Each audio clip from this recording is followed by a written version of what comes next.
మాజీ మంత్రి కురసాల కన్నబాబుపై పెద్దాపురం ఎమ్మెల్యే చినరాజప్ప ఫైర్.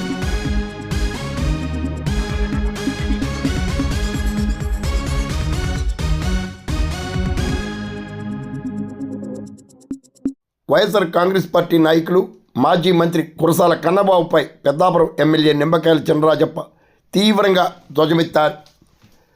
పెద్దాపురం మండలం సామర్లకోట అచ్చంపేట కార్యాలయంలో నిర్వహించిన విలేకరుల సమావేశంలో ఎమ్మెల్యే చినరాజప్ప మాట్లాడుతూ, గత వైఎస్ఆర్ కాంగ్రెస్ ప్రభుత్వ హయాంలో వ్యవసాయ రంగం, రైతులు తీవ్ర సంక్షోభానికి గురి కావడం జరిగిందన్నారు. ప్రస్తుత కూటమి ప్రభుత్వం రైతులకు ఎన్నో సంక్షేమ అభివృద్ధి పథకాలు అందిస్తుండగా వీటిని విమర్శించడం కన్నబాబుకు తగదన్నారు. కన్నబాబు వాస్తవాలను గుర్తించాలని, గత వైసీపీ ప్రభుత్వంలో రైతులకు ఒరగబెట్టింది ఏమీ లేదన్న సత్యాన్ని గుర్తుంచుకోవాలని ఎమ్మెల్యే చినరాజప్ప తెలిపారు. రైతులకు ఆధునిక యాంత్రీకరణ, ధాన్యం అమ్మిన 24 గంటల్లో సొమ్ములు వ్యక్తిగత ఖాతాలకు, అన్నదాత సుఖీభవ వంటి ఎన్నో పథకాలను ముఖ్యమంత్రి చంద్రబాబు, ఉప ముఖ్యమంత్రి పవన్ కళ్యాణ్ అందిస్తున్న విషయాన్ని గుర్తుంచుకోవాలన్నారు. అసత్య ప్రచారాలు సాగిస్తే తగిన చర్యలు తప్పవని కూడా రాజప్ప హెచ్చరించారు. కురసాల కన్నబాబు గారు మరి అగ్రికల్చర్ మంత్రి చేశాడు.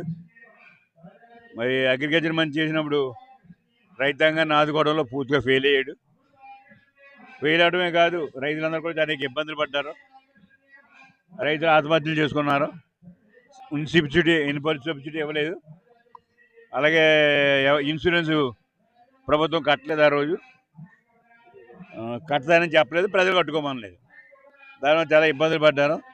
మరి అలాంటి వ్యక్తి వేళ ఒక మంచి కార్యక్రమం మరి చంద్రబాబు నాయుడు టేకప్ చేసి ఆ కార్యక్రమం నిన్న అందరికీ కూడా పిఎం కిసాను అనే పేరుతోటి చంద్రబాబు నాయుడు గారు ఒక కార్యక్రమం రాష్ట్రం కేంద్రం కలిసి ఇలా డబ్బులు వేయాలని ఆలోచనతోటి ఈ 2,000 ఏమో కేంద్రం, 6,000 ఏమో 5,000 ఏమో చంద్రబాబు నాయుడు వేసి 7,000 వేసి రెండో విడత వేసారు. ఈసారి ఇంకొక విడత వేస్తారు.